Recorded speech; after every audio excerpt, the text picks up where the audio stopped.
નમસ્કાર, જય શ્રી કૃષ્ણ મિત્રો, ફરીથી સ્વાગત છે તમારું આપણી ચેનલમાં। આજની કહાની દરેક વ્યક્તિએ ખૂબ જ સમજવા લાયક છે।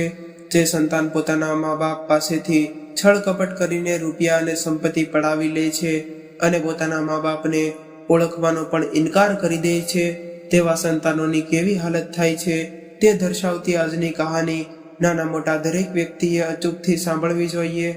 આજની કહાનીમાં આપણે કુદરતનો એવો ન્યાય જોઈશું જે તમે જિંદગીમાં ક્યારેય નહીં જોયો હોય। આજની કહાની સાંભળ્યા બાદ તમે તમારી આંખોના આંસુને નહીં રોકી શકો। તો મિત્રો, તમને વિનંતી છે કે આ વિડીયોના અંત સુધી જોડાયેલા રહેજો અને વિડીયો પસંદ આવે તો લાઈક શેર કરજો અને હજુ સુધી જો તમે અમારી ચેનલને સબસ્ક્રાઇબ ન કરી હોય તો અત્યારે જ સબસ્ક્રાઇબ કરી દેજો તથા કોમેન્ટ બોક્સમાં હર હર મહાદેવ જરૂરથી લખી દેજો, જેથી ભગવાન ભોલેનાથની કૃપા આપણા સૌ પર નિરંતર બની રહે। તો ચાલો કહાનીને શરૂ કરીએ। શારદાબેનનું મન આજે ખૂબ જ વ્યાકુળ હતું। તેઓ વારંવાર પોતાના દીકરાને ફોન લગાવવાનો પ્રયત્ન કરી રહ્યા હતા, પરંતુ સામેથી કોઈનો જવાબ નહોતો મળી રહ્યો। તેમણે ઘણા પ્રયત્નો કર્યા, પરંતુ કોઈએ પણ ફોન ઉઠાવ્યો નહીં। આખરે પરેશાન થઈને ફોન મૂકીને ઉદાસી ભર્યા અવાજમાં તેમણે પોતાની દીકરીને કહ્યું, શું તારો ભાઈ એટલો બધો વ્યસ્ત થઈ ગયો છે કે આટલા બધા ફોન કર્યા પછી પણ તે જવાબ નથી આપી રહ્યો? ત્યારે પોતાની માને હિંમત આપતા સુલેખા બોલી, અરે માં, તું પણ હદ કરે છે। જ્યારે ભાઈએ એકવાર ફોન ન ઉઠાવ્યો તો વારંવાર ફોન કરવાથી શું ફાયદો? વગર કારણે તું પણ પરેશાન થઈ રહી છે અને ભાઈને પણ પરેશાન કરી રહી છે, અને પછી ગુસ્સામાં આવીને ભાઈ કંઈક બે શબ્દો તને કહી દેશે તો તારી આંખોમાંથી આંસુ વહેવા લાગશે। અરે, આ સમયે તે પોતાના કામમાં વ્યસ્ત હશે, તેમને કેટલું બધું કામ રહેતું હશે, અને એવામાં તે પોતાનું કામ કરશે કે તારી સાથે ફોન પર વાત કરશે? હા સુલેખા, વાત તો એકદમ સાચી કહી। બિચારો મારો દીકરો કેટલું બધું કામ કરે છે, તેને સમય જ નહીં મળતો હોય। હવે હું તેને વારંવાર ફોન કરીને પરેશાન નહીં કરું। જ્યારે તેને સમય મળશે ત્યારે તે સામેથી જ ફોન કરી લેશે। આટલું કહીને શારદાબેન જમવાનું બનાવવા માટે રસોડામાં ચાલ્યા ગયા। શારદાબેન તે દિવસે યાદ કરવા લાગ્યા જ્યારે તેમના દીકરા હિરેનનો જન્મદિવસ હતો। શારદાબેન અને તેમના પતિ કમલેશની ખુશીનું કોઈ ઠેકાણું જ ન હતું।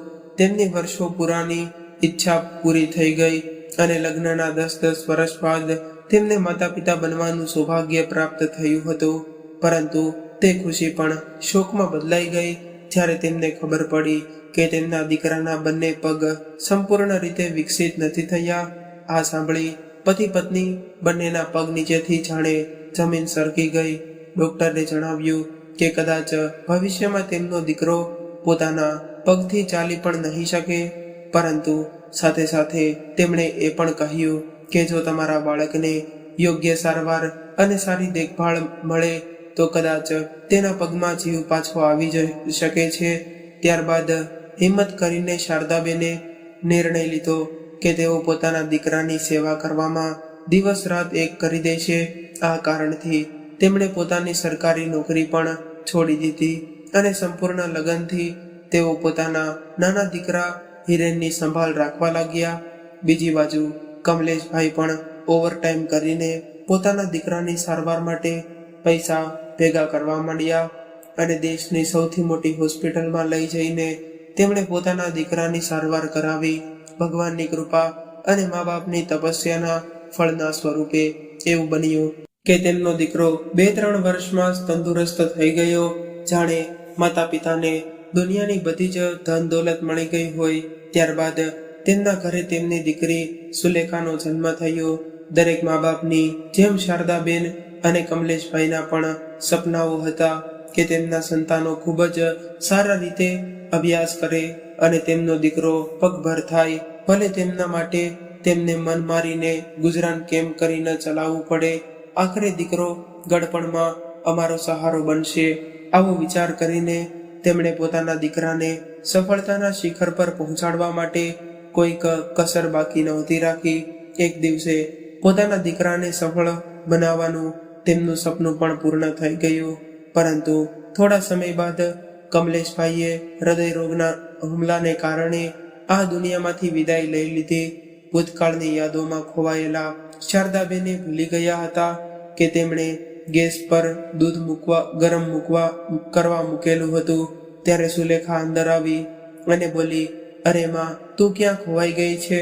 બધું જ દૂધ ઉકળીને નીચે ઢોળાઈ ગયું છે. શારદાબેન તરત જ ઢોળાયેલું દૂધ સાફ કરવા લાગ્યા અને ત્યારે જ ફોનની રિંગ વાગવાનો અવાજ સંભળાયો. અરે માં, તારા લાડલા દીકરાનો ફોન આવ્યો લાગે છે. આવું કહીને સુલેખા દોડીને ગઈ અને ફોન ઉઠાવીને તેણે સ્પીકર મોડમાં ચાલુ કરી દીધો. હજુ તેણે હેલો જ કહ્યું હતું અને સામેથી હિરેન ગુસ્સામાં બોલ્યો, તમને શું પરેશાની છે? તમે વારંવાર ફોન કરીને મને પરેશાન કેમ કરતા રહો છો? તમારે તો કાંઈ કામ નથી. તેનો મતલબ એ નથી કે બાકી બધા લોકો પાસે પણ ખાલી બેઠા હશે અને તમારા ફોનની રાહ જોતા હશે. હવે તમે કંઈ બોલશો કે ફોન મૂકી દઉં? પોતાના ભાઈનું આવું વર્તન જોઈને સુલેખા હેરાન રહી ગઈ અને પછી તે બોલી કે તમે મને કાંઈ બોલવા દેશો ત્યારે હું બોલીશ ને. આ સાંભળીને હિરેન ચૂપ થઈ ગયો. પછી સુલેખાએ કહ્યું કે મારે કોઈ કામ ન હતું, પરંતુ માં તો આખરે માં છે ને, એટલા માટે તમારી ચિંતા તેને થઈ છે. પરંતુ તમારો આવો વ્યવહાર જોઈને તે માનવા તૈયાર જ નથી થતી કે હવે તેમનો દીકરો તેમનો નથી રહ્યો. ત્યારે શારદાબેન તેના હાથમાંથી ફોન ખેંચીને કહેવા લાગ્યા, આ કેવી વાતો કરી રહી છે સુલેખા? તને વિવેક છે કે નહીં? પોતાના મોટા ભાઈ સાથે કોઈ આવી રીતે વાત કરે છે? જા અહીંથી જતી રહે. પોતાની આંખોમાં આંસુ લઈને સુલેખા ત્યાંથી ચાલી ગઈ. ત્યારબાદ શારદાબેન ફોન પર પોતાના દીકરા સાથે વાત કરવા લાગ્યા. ત્યારે હિરેન ગુસ્સામાં બોલ્યો, માં, સુલેખાનું મોં હવે કંઈક વધારે જ ચાલવા લાગ્યું છે. નાના મોટા સાથે કેવી રીતે વાત કરવી તેનો તેને વિવેક જ નથી રહ્યો. પછી તે કહેવા લાગ્યો કે માં, મારી પૈસાની થોડી જરૂર છે. વાત જાણે એમ છે કે થોડા સમય પહેલા મેં ઘર રિપેરિંગનું કામ શરૂ કરાવ્યું હતું અને થોડા દિવસોથી તમારી વહુની તબિયત પણ ઠીક નથી રહેતી. તેણે પણ ડૉક્ટર પાસે લઈને જવાની છે. એટલા માટે 1 મહિનાનું મારું બજેટ પણ અસ્તવ્યસ્ત થઈ ગયું છે. જો તમારાથી થઈ શકે તો મને થોડા પૈસાની વ્યવસ્થા કરી આપો. બાકી બધું હું જોઈ લઈશ. એકવાર ઘરનું કામ રિપેરિંગ થઈ જાય ત્યારબાદ હું તમને બંનેને મારી પાસે અહીં બોલાવી લઈશ. ત્યારબાદ આપણે બધા એક સાથે અહીં રહીશું. એટલા માટે તો ઘરનું રિપેરિંગ કરાવી રહ્યો છું. ત્યારબાદ શારદાબેન બોલ્યા, કંઈ વાંધો નહીં દીકરા, પૈસાની વ્યવસ્થા હું કરાવી દઈશ. પરંતુ તું એ તો જણાવ કે તારે કેટલા પૈસા જોઈએ છે અને કેટલા સમય માટે જોઈએ છે. પોતાની માની આ વાત સાંભળીને હિરેનને ગુસ્સો આવી ગયો અને બોલ્યો, આ કેવી વાત કરો છો માં? કેટલા સમય માટે જોઈએ છે? તેનો મતલબ શું છે તમારો? ત્યારબાદ શારદાબેન બોલ્યા કે દીકરા, હકીકતમાં હવે અમારી પાસે રહેવા માટે ફક્ત આ ઘર જ બચ્યું છે. તેના સિવાય અમારી પાસે કાંઈ પણ નથી. ત્યાં સુધી કે મારા સોનાના ઘરેણાં જે સુલેખા માટે મેં સાચવીને રાખ્યા હતા એ પણ હું તને આપી ચૂકી છું. ત્યારે તે મને કહ્યું હતું કે રીતુની માં એટલે કે વેવાણ ખૂબ જ બીમાર છે અને તેમની સારવાર માટે તારે પૈસાની જરૂર હતી. દીકરા, તે મને ત્યારે કહ્યું હતું કે હું જલ્દીથી જ પૈસા પાછા આપીને બધા જ ઘરેણાં છોડાવીને તમને પાછા આપી દઈશ, અને તે હજુ સુધી મને આપ્યા નથી. દીકરા, તારી બહેન પણ હવે નાની નથી રહી, કોલેજમાં ભણી રહી છે. 2-4 વર્ષ બાદ તેના લગ્ન માટે પણ વિચારવું પડશે. અરે માં, તમે તે વાતની બિલકુલ ચિંતા ન કરો. તમારે કંઈ પણ કરવાની જરૂર નહીં પડે. હું બધું જ સંભાળી લઈશ. ફક્ત એકવાર આ ઘરના રિપેરિંગનું કામ પતી જવા દો. ત્યારબાદ હું સૌથી પહેલા તમારા ઘરેણાં છોડાવી લઈશ અને બાકીની ઉધારી ધીરે ધીરે કરીને ચૂકવી દઈશ. પોતાના દીકરાની આ વાત સાંભળીને શારદાબેન બોલ્યા, ઠીક છે દીકરા, તારે કેટલા પૈસા જોઈએ છે? હું કંઈકથી ઉધાર પૈસા લેવા માટેની વ્યવસ્થા કરું છું. ત્યારે હિરેન બોલ્યો, માં, આ વખતે મને વધારે પૈસાની જરૂર છે. 8-10 હજાર રૂપિયા તો મારું કામ નહીં ચાલે. આ વખતે મારે ઓછામાં ઓછા 5 લાખ રૂપિયાની જરૂર છે. દીકરાની આ વાત સાંભળીને શારદાબેન સ્તબ્ધ થઈ ગયા અને વિચારવા લાગ્યા કે આટલી મોટી રકમની વ્યવસ્થા હું કેવી રીતે કરીશ. ત્યારે હિરેન બોલ્યો કે માં, તમે એક કામ કરો, તમે તમારા ઘરને ગીરવી મૂકી દો. ઘરને ગીરવી રાખીને તમને સારા એવા પૈસા મળી જશે. પરંતુ ઘરને ગીરવે મૂકવાની વાત સાંભળીને શારદાબેન સ્પષ્ટ રૂપે ના પાડી દીધી અને તે બોલ્યા કે દીકરા, હવે તો ફક્ત અમારી પાસે આ મકાન જ છે અને આને જો ગીરવી મૂકી દઈશું અને ફરી કરજ ના ચૂકવી શક્યા તો મારા હાથમાંથી આ મકાન પણ જતું રહેશે. પછી અમે ક્યાં ભટકતા રહીશું. ત્યારે હિરેન બોલ્યો, માં, તમે પણ હદ કરો છો. આવી સ્થિતિમાં હું ક્યારે નહીં આવવા દઉં. તમને તમારા દીકરા પર આટલો પણ વિશ્વાસ નથી. તમે સહેજ પણ ચિંતા ન કરો, હું છું ને. પોતાના દીકરાની વાતોમાં આવીને શારદાબેને પોતાની પાસે બચેલી છેલ્લી સંપત્તિ પોતાના મકાનને ગીરવી મૂકી દીધું. તેના બદલામાં તેમને 10 લાખ રૂપિયા મળ્યા અને સુલેખા પોતાની માને વારંવાર એ સમજાવતી હતી કે તમે ઘરને ગીરવી ન મૂકો. કાલે જ્યારે મોટા ભાઈએ પૈસા પાછા ન આપ્યા તો આપણે ક્યાં જઈશું. પરંતુ શારદાબેને પોતાની દીકરીની એક પણ વાત માની નહીં અને કહેવા લાગ્યા, મને મારા દીકરા પર પૂરો વિશ્વાસ છે. ના જાણે તું કેમ તારા મોટા ભાઈને ખોટો સમજી રહી છે. સુલેખા હજી કંઈ બોલે કે તે પહેલા શારદાબેન કહેવા લાગ્યા, અરે હવે વધારે બહેસ ના કર. ઘરના નિર્ણય લેવા માટે હજુ ઘરમાં સૌથી વડીલ હું હાજર છું. તું ચૂપ રહે એ જ સારું રહેશે. મુશ્કેલ સમયમાં હું મારા દીકરાને મદદ નહીં કરું તો બીજું કોણ કરશે. અને તેણે તો ત્યાં સુધી કહ્યું કે એકવાર ઘરનું કામ પૂરું થઈ જાય ત્યારે આપણે બંને તેની સાથે તેના ઘરમાં રહીશું. તારા લગ્નનો ખર્ચો પણ તે ઉઠાવી લેશે. શારદાબેને પોતાની દીકરીની એક પણ વાત માની નહીં અને ઘરને ગીરવી મૂકી દીધું. પરંતુ સુલેખા દ્વારા ઘણું બધું સમજાવ્યા બાદ તેમણે બધી રકમમાંથી 5 લાખ રૂપિયા બચાવીને પોતાની પાસે રાખી લીધા. સુલેખા બોલી, માં, તમને ભાઈએ 5 લાખ રૂપિયા આપવાનું જ કહ્યું છે તો ફક્ત તમે 5 લાખ રૂપિયા જ આપો. બાકી વધેલા પૈસા તમે તમારા બેંક ખાતામાં જમા કરાવી દો. અને એક વાતનું ખાસ ધ્યાન રાખજો, એમને ક્યારેય પણ જણાવતા નહીં કે તમને કેટલા પૈસા મળ્યા છે. નહીં તો તેઓ કોઈને કોઈ બહાનું કાઢીને બાકીના પૈસા પણ તમારી પાસેથી લઈ લેશે. શારદાબેનના ઘૂંટણમાં ઘણા સમયથી દર્દ થતું હતું. એટલા માટે તેમણે પોતાના દીકરાને ફોન કરીને કહ્યું કે દીકરા, જ્યારે તું પૈસા લેવા માટે અહીં આવ ત્યારે થોડા સમય કાઢીને આવજે. મારા ઘૂંટણનું દર્દ ખૂબ જ વધી રહ્યું છે. રોજનું આ દર્દ હવે સહન નથી થતું. તું અહીં આવ તો કોઈ સારા ડોક્ટર પાસે મારી આ સારવાર પણ કરાવી દેજે. આટલું જ કહેવાની વાર હતી કે હિરેન તેની પત્ની રીતુ અને સાથે બીજા દિવસે સવારે તેની પાસે પહોંચી ગયો. તે બંને મુસ્કુરાવીને પોતાની માને પગે લાગીને આશીર્વાદ લેવા લાગ્યા. ત્યારે રીતુ બોલી, માં, તમે પણ કોઈક વાર અમારા ઘરે આવ્યા કરો, એ પણ તમારું જ ઘર છે ને. ત્યારે શારદાબેન કહેવા લાગ્યા કે વહુ, તું ચિંતા ન કરીશ. તમારા ઘરનું રિપેરિંગનું કામ જ્યારે પૂરું થઈ જશે તો અમે પણ તમારા ઘરે તમારી સાથે રહેવા આવી જઈશું. કેમ હિરેન, સાચું કહ્યું ને મેં?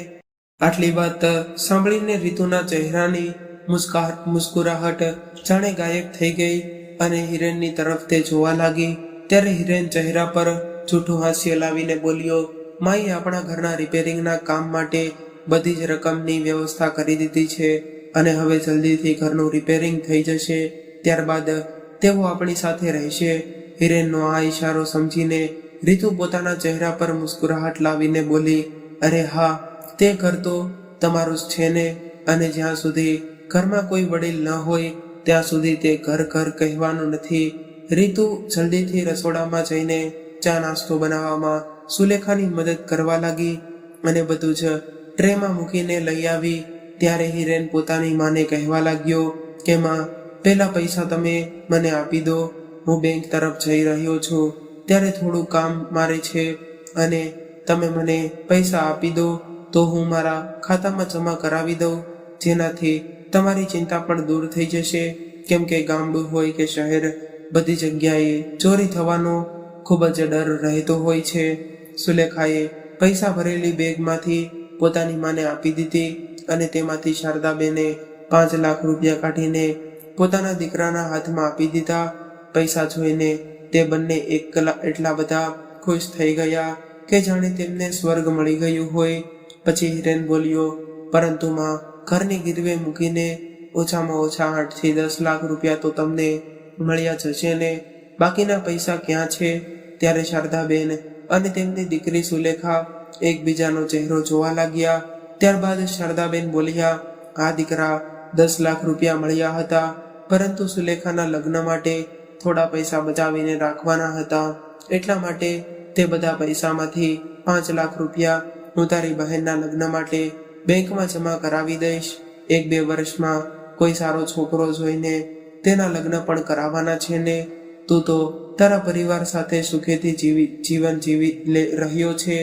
એકવાર તેનું લગ્ન થઈ જાય તો હું ગંગા નાહી લઈશ. બસ આટલું જ બોલવાની વાર હતી.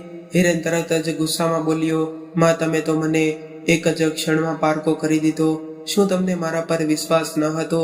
હું પણ કેવી વાત કરી રહ્યો છું. જો વિશ્વાસ હોત તો બધા જ પૈસા અત્યારે મારા હાથમાં તમે આપી દીધા હોત.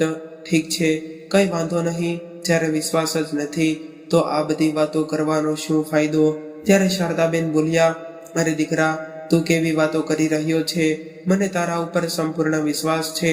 જો તું કહીશ તો બાકીના પૈસા પણ હું તને આપી દઈશ. જ્યારે મને જરૂર પડશે ત્યારે તારી પાસેથી માંગી લઈશ. ત્યારે હિરેન મીઠાશથી વાત કરતા બોલ્યો, હા માં, તમારા જ તે પૈસા તો છે ને, અમે તેને અમારી પાસે સંભાળીને રાખીશું. જ્યારે તમને જરૂર પડે ત્યારે માંગી લેજો.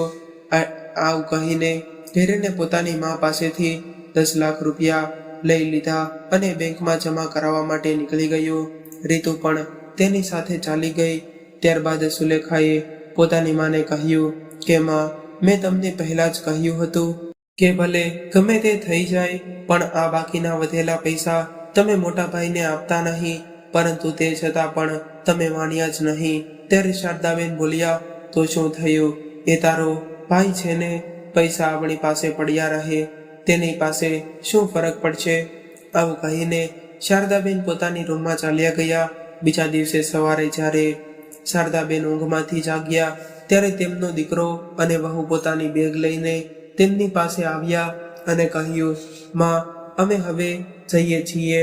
આ જોઈને શારદાબેન અને સુલેખા હેરાન રહી ગયા. ત્યારે શારદાબેન બોલ્યા, દીકરા, તું તો અહીં થોડા દિવસ રોકાવાનો હતો ને, મને ડોક્ટર પાસે પણ લઈ જવાની છે ને, તું ભૂલી ગયો કે શું? માની આ વાત જાણે એમ છે કે મારે થોડું જરૂરી કામ આવી ગયું છે, એટલા માટે મારે તાત્કાલિક જવું પડશે, નહીં તો મને ઘણું બધું નુકસાન થઈ પડશે. થોડા દિવસો પછી હું પાછો આવીશ અને તમને કોઈ સારા ડોક્ટર પાસે લઈ જઈશ. આવું કહીને બંને પોતાના ઘરે પાછા ચાલ્યા ગયા. પછી સુલેખા બોલી, હું જાણતી જ હતી કે મોટો ભાઈ અહીં ફક્ત પૈસા માટે જ આવ્યા છે. પોતાનો મતલબ પૂરો થઈ ગયો એટલે ચાલવા માંડ્યા. સુલેખાની આ વાત સાંભળીને શારદાબેન વિચારમાં પડી ગયા. ધીમે ધીમે ઘણા મહિના પસાર થઈ ગયા કે ક્યારેય શારદાબેન પોતાના દીકરા હિરેનને ફોન લગાવતા તો ક્યારેક સુલેખા, પરંતુ ક્યારેય પણ ફોન નહોતો ઉઠાવતો અને ભૂલથી પણ જો ફોન ઉઠાવી લે તો તે પોતે મીટિંગમાં છે કે પછી ગાડી ડ્રાઈવ કરી રહ્યો છે એવું બહાનું કાઢીને વાત ટાળીને દેતો હતો. પછી હું તમને ફરીથી ફોન કરીશ એવું કહીને ફોન મૂકી દેતો હતો. ક્યારેક રીતુને પણ ફોન કરતા તો સામેથી જવાબ આવતો કે તે હમણાં જ તે નહાવા ગઈ છે કે પછી તે કામથી બહાર ગઈ છે. આવું બહાનું કાઢીને તે વાત ટાળી દેતા. 2 મહિનાથી શારદાબેને મકાન ગીરવી મૂકીને જે પૈસા લીધા હતા તેના હપ્તા નહોતા ચૂકવ્યા અને તેમના લોકો પણ વારંવાર પૈસા માંગવા ઘરે આવતા હતા. હવે શારદાબેનની ચિંતા વધવા લાગી હતી, પરંતુ તેઓ કરતા પણ શું? પોતાનું ઘર ગીરવી મૂકીને જે તે પોતાના બધા જ પૈસા આપી દીધા હતા. તે દીકરો તેમની એક પણ વાત સાંભળવા માટે તૈયાર જ ન હતો. હવે જ્યારે શારદાબેનની પાસે કોઈ પણ રસ્તો બચ્યો નહીં ત્યારે તે પોતાની દીકરી સુલેખાને લઈને શહેરમાં જવા માટે નીકળી પડ્યા. 3 કલાકની મુસાફરી બાદ થાકીને હારી ગયેલા બંને મા દીકરી હિરેનના ઘરે પહોંચ્યા અને દરવાજો ખખડાવ્યો. જેવો જ દરવાજો ખુલ્યો તો તેમણે જોયું કે ત્યાં તે કોઈ બીજા જ લોકો રહેતા હતા અને શારદાબેન અને સુલેખા તેમને જોઈને અચંબામાં પડી ગયા. તેમણે હિરેન અને રીતુને વિશે પૂછ્યું ત્યારે તેમણે કહ્યું કે તે આ ઘર અમે ખરીદી લીધું છે. આના પહેલા આ જેમનું ઘર હતું તે લોકો અહીંથી બીજે શિફ્ટ થઈ ગયા છે. પરંતુ જ્યારે સુલેખાએ તેમને પૂછ્યું કે તે લોકો અત્યારે ક્યાં રહે છે ત્યારે તેમણે કહ્યું કે આ વિષયમાં તો અમને કંઈ પણ જાણકારી નથી. આ સાંભળીને શારદાબેન અને સુલેખા નિરાશ થઈ ગયા અને તેઓ પોતાને ખૂબ જ લાચાર મહેસૂસ કરી રહ્યા હતા કે તે શહેરમાં બીજા કોઈને અને તેઓ પણ ઓળખતા ન હતા. એટલા માટે તેઓ બીજે ક્યાંય પણ જઈ શકે તેમ ન હતા. પરંતુ સુલેખા હિંમત હારી નહીં.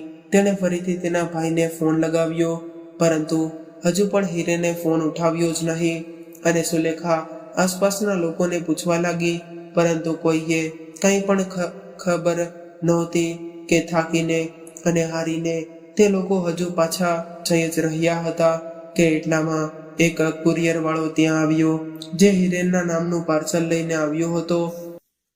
હિરેનને ત્યાં ન જોઈને તે પાર્સલ પર લખેલા નંબર પર ફોન કરવા લાગ્યો અને બોલ્યો, સાહેબ, હું તમારું પાર્સલ લઈને આવ્યો છું. તમે મને તમારું નવું એડ્રેસ જણાવી દો. હું ત્યાં જ તે આવી જાઉં છું. સુલેખાએ જ્યારે આ વાત સાંભળી ત્યારે તેના દિમાગમાં એક આઈડિયા આવ્યો. તે કુરિયરવાળા ભાઈને કહેવા લાગી કે ભાઈ, શું તમે હિરેન સાથે વાત કરી રહ્યા હતા?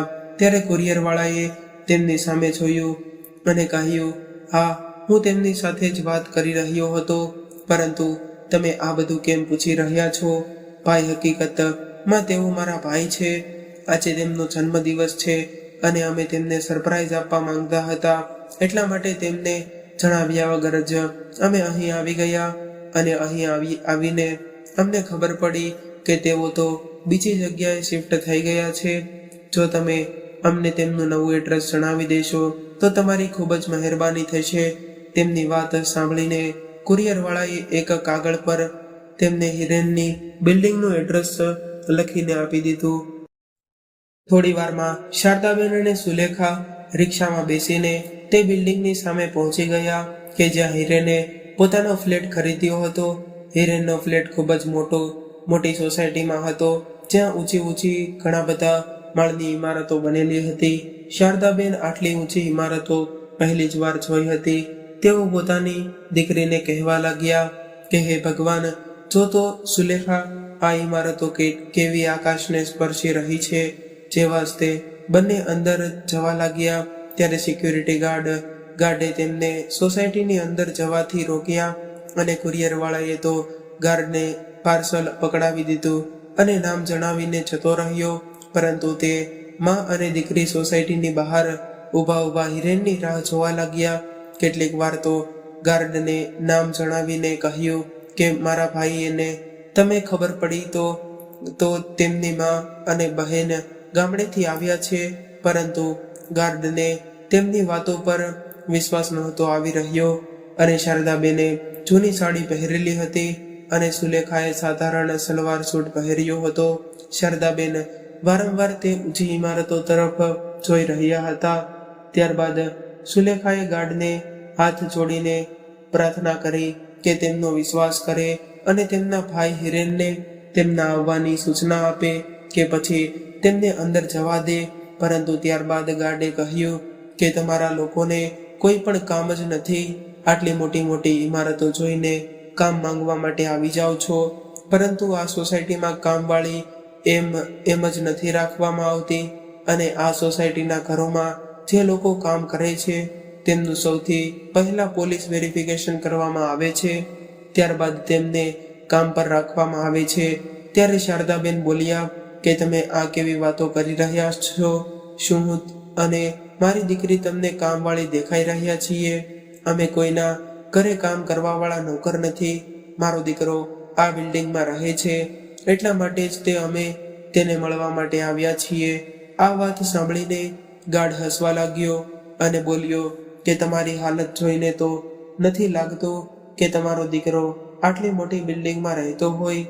ગાર્ડની આ વાત સાંભળીને સુલેખાને ગુસ્સો આવ્યો અને તે બોલી કે અમે મારી મા સાથે આવી રીતે વાત કઈ રીતે કરી શકો? શું તમને વાત કરવાનો વિવેક નથી? જો મારા ભાઈને એ ખબર પડી કે તમે અમારી સાથે આ રીતે વાત કરી છે તો તે તમને નહીં છોડે. ત્યારે તે બિલ્ડિંગમાં રહેવાવાળા એક કાકા કે જ્યાં આવ્યા અને સુલેખાને પૂછવા લાગ્યા કે આમને આખરે વાત શું છે. ત્યારે સુલેખાએ બધી જ વાત તેમને કહી સંભળાવી. ત્યારબાદ તે વૃદ્ધ કાકાએ ગાર્ડને કહ્યું કે જો કદાચ તે કહી રહી છે કે તેમનો ભાઈ આ બિલ્ડિંગમાં રહે છે તો તમે માની કેમ નથી લેતા? ત્યારબાદ ગાર્ડે કહ્યું કે આ લોકોને જોઈને મને નથી લાગી રહ્યું કે તેમનો દીકરો આ બિલ્ડિંગમાં રહેતો હોય, પરંતુ તે વૃદ્ધ કાકાના વારંવાર કહેવા પર ગાર્ડે તેમને અંદર જવા દીધા. શારદાબેન પોતાની દીકરી સાથે સોસાયટીની અંદર તો આવી ગયા, પરંતુ હવે ક્યાં જવું તે વિચાર કરીને તે બંને પરેશાન થઈ રહ્યા હતા. એક બિલ્ડિંગમાં જ તે ઘણા બધા મકાનો બનાવેલા હતા અને ન જાણે કેટલી બધી ઇમારતો ત્યાં ઊભી હતી. ત્યારે સુલેખાની નજર સામેથી આવી રહેલા તેમના ભાઈ હિરેન પર પડી. હિરેનની સાથે તેના કેટલાય મિત્રો પણ હતા. હિરેને પોતાના ફ્લેટની બહાર પહોંચીને બેલ વગાડ્યો. હિરેનને જોઈને તરત જ સુલેખા પોતાની માને લઈને ત્યાં ઝડપથી પહોંચી ગઈ અને તે જ સમયે દરવાજો ખુલ્યો. ત્યારે શારદાબેન દોડીને હિરેનની તરફ ગયા અને તરત જ પોતાના દીકરાને ગળે વળગાડીને રડતા રડતા તે બોલ્યા, બેટા તું ક્યાં હતો? ક્યારથી હું તને શોધી રહી છું. શું તને ખબર છે કે સિક્યુરિટી ગાર્ડે અમને 2 કલાક સુધી બહાર રોકી રાખ્યા હતા અને તેણે અમને કામવાળી બાઈ પણ કહ્યું હતું. તે નવું મકાન લઈ લીધું અને અમને જણાવ્યું પણ નહીં. ત્યારબાદ પોતાની સાડીના પાલવથી પોતાના આંસુ લૂછતા તે બોલ્યા કે ચાલ બધું છોડ, હવે તું જણાવ કે તું કેમ છે? શારદાબેન અને સુલેખા સવારથી જ આમ તેમ ભટકી રહ્યા હતા, જેને કારણે તેમની હાલત ખરાબ થઈ ગઈ હતી અને તેમના કપડાં પણ ગંદા થઈ ગયા હતા. પોતાના મિત્રોની સામે પોતાની માને આવી હાલતમાં જોઈને હિરેનનો પરસેવો છૂટી રહ્યો હતો. તેણે વિચાર્યું કે જો મારા મિત્રોને ખબર પડશે કે આ મારી મા અને બહેન છે તો મારા ઇજ્જતના ધજાગરા ઉડી જશે. તેણે સમજમાં નહોતું આવી રહ્યું કે તે હવે શું કરે. ત્યારે રીતુ કહેવા લાગી, શા માટે વગર કારણે અમે અમારા ગળે પડી રહ્યા છો અને કોણ લોકો છો? અહીં શું કરી રહ્યા છો? ત્યારે હિરેને બોલ્યો, કોણ છો તમે લોકો? જો તમે અહીં કામ માંગવા આવો છો તો અમારા ઘરમાં પહેલેથી જ કામવાળી બાઈ રાખેલી છે. પોતાના દીકરાના મોઢેથી આ શબ્દો સાંભળીને શારદાબેનની હાલત જાણે કાપીને તો લોહી પણ ન નીકળે તેવી થઈ ગઈ હતી. તેઓ સ્તબ્ધ થઈને પોતાના દીકરા તરફ જોવા જ રહી ગયા અને તે વિચારવા લાગ્યા કે જે દીકરા માટે તેમણે આ સુધી આટલો બધો ત્યાગ કર્યો હતો અને હવે કેવી રીતે તેમનો દીકરો જાણે પોતાની માને જ તે ઓળખવાથી ઇનકાર કરી રહ્યો છે. અને તેમની આંખોમાંથી તો જાણે આંસુઓનું ઝરણું ફૂટી પડ્યું. પછી સુલેખા આગળ આવીને પોતાની માના આંસુ લૂછવા લાગી અને ગુસ્સામાં બોલી, ભાઈ શું સાચે જ તે તમે નથી જાણતા કે આ કોણ છે? આ એ જ કમનસીબ માં છે જેણે તમારા જેવા નાલાયક દીકરાને જન્મ આપ્યો, પોતાનું આખું જીવન તમારા માટે સમર્પિત કરી દીધું. આ એ જ માં છે જેના પ્રેમ અને વિશ્વાસને દગો આપીને તમે આજે આ આલિશાન સોસાયટીમાં રહી રહ્યા છો. અને સુલેખાના મોઢેથી આ વાત સાંભળીને હિરેન અને તેના મિત્રો હેરાનીથી તેમની તરફ જોવા લાગ્યા. પછી હિરેન બોલ્યો કે 2 પૈસાની તમારી ઓકાત નથી અને તમે મને જ્ઞાન આપી રહ્યા છો. ના જાણે ક્યાંથી આવી જાય છે. તેમના પુત્રના મોઢેથી આવા અપમાનજનક શબ્દો સાંભળીને શારદાબેનથી ધીરજ તૂટી ગઈ અને તેઓ એક ડગલું આગળ વધ્યા અને પોતાના દીકરાના મોં પર જોરદાર થપ્પડ મારી દીધી અને ગુસ્સામાં ચિલ્લાવીને તે બોલ્યા કે પોતાની બહેન સાથે આવી રીતે વાત કરીને તમે શરમ નથી આવી રહી? ત્યારે રીતુ બોલી કે તમારી હિંમત કેવી રીતે થઈ મારા પતિ પર હાથ ઉઠાવવાની? તેના આટલું જ તે કહેવાની વાર હતી કે શારદાબેને તેને પણ એક જોરદાર થપ્પડ મારી દીધી. કાશ આ થપ્પડ મેં તને ત્યારે જ તે મારી દીધી હોત જ્યારે તે મારી પાસેથી મારા બધા જ ઘરેણાં લઈને વેચી લીધા હતા. પરંતુ બધી ભૂલ મારી જ હતી. હું જ તે મારા દીકરાના પ્રેમમાં એટલી બધી આંધળી થઈ ગઈ હતી કે મેં મારી દીકરીની એક પણ વાત સાંભળી નહીં. એ મને હંમેશા ચેતવણી આપતી હતી કે થોડા પૈસા પોતાના માટે બચાવીને રાખો, પરંતુ મેં તારા જેવા નાલાયક પર ભરોસો કરીને મારું બધું જ તે તને આપી દીધું હતું. કાશ મેં મારી મમતાને બાજુ પર મૂકીને તને બધું જ ન આપી દીધું હોત તો આજે મારી અને મારી દીકરીની આ હાલત ન થઈ હોત. ત્યારે હિરેન ગુસ્સામાં બોલ્યો કે તમે મને તે પૈસા આપીને કોઈ મોટો અહેસાન નથી કર્યો. જે કંઈ પણ તમે કર્યું છે તે તમારી ફરજ હતી. તમે કોઈ અનોખી માં નથી. બધા જ મા બાપ પોતાના સંતાનોને સફળ બનાવવા માટે ત્યાગ કરે જ છે. ત્યારબાદ શારદાબેન બોલ્યા, ઠીક છે દીકરા, તે અત્યાર સુધી મારો પ્રેમ જોયો હતો પરંતુ ગુસ્સો નહોતો જોયો. જો હું તમારી ભરપૂર કોશિશ કરીને તને તારા પગ પર ઊભો કરી શકું છું તો તારા જેવા નાલાયક દીકરાને જમીન પર પછાડીને તને સબક પણ શીખવાડી શકું છું. તે જ સમયે શારદાબેને પોલીસને ફોન લગાડ્યો અને થોડી જ વારમાં તે વૃદ્ધ અંકલ જેમણે શારદાબેન અને સુલેખાની મદદ કરી હતી તે પણ ત્યાં પહોંચી ગયા. તેમની સાથે સોસાયટીના બીજા ઘણા બધા લોકો આવી ગયા હતા. ત્યારે તે વૃદ્ધ અંકલ બોલ્યા કે આવા સંતાનોથી તો સંતાનો ન હોય તે જ સારું છે. કમસે કમ મા બાપને આ દિવસો તો ન જોવા પડે. થોડી જ વારમાં પોલીસ ત્યાં પહોંચી ગઈ અને શારદાબેનની ફરિયાદ પણ હિરેનને પોલીસ કસ્ટડીમાં લઈ લીધો. હવે તો હિરેન અને તેની પત્ની રીતુની આંખો બહાર આવી ગઈ અને તે બંને શારદાબેનના પગમાં પડીને માફી માંગવા લાગ્યા. જેલની સજાથી બચવા માટે હિરેન પાસે ફક્ત એક જ રસ્તો હતો કે તે પોતાની માના બધા જ પૈસા પાછા આપી દે. પરંતુ પોતાની માને પાછા આપવા માટે તેમની પાસે હવે પૈસા જ ન હતા. એટલા માટે તેણે પોતાનો નવો ફ્લેટ પોતાની માના નામ પર કરવો પડ્યો અને સુલેખા અને શારદાબેન હવે આરામથી પોતાના ગામવાળા મકાનમાં રહેવા લાગ્યા અને નવા ફ્લેટને ભાડે આપીને તેમાંથી જે પૈસા આવતા તેમાંથી પોતાના ઉછીના લીધેલા પૈસાના હપ્તા ચૂકવવા લાગ્યા અને સુખપૂર્વક પોતાનું જીવન વિતાવવા લાગ્યા. તો મિત્રો, આજની કહાની તમને કેવી લાગી એક વખત કોમેન્ટ કરીને જણાવી દેજો. અને જો કહાની પસંદ આવી હોય તો અમારી ચેનલને સબસ્ક્રાઇબ કરવાનું ન ભૂલશો. અન્ય મિત્રો સાથે આ વિડીયોને શેર કરી દેજો. બની શકે તો લાઈક પણ કરી દેજો અને સાચી શ્રદ્ધાથી કોમેન્ટ બોક્સમાં જય શ્રી કૃષ્ણ, હર હર મહાદેવ લખી દેજો. ફરી મળીશું આવી જ એક નવા વિડીયો સાથે અને એક નવી માહિતી સાથે. ત્યાં સુધી સૌને મારા જય શ્રી કૃષ્ણ, હર હર મહાદેવ, રાધે રાધે.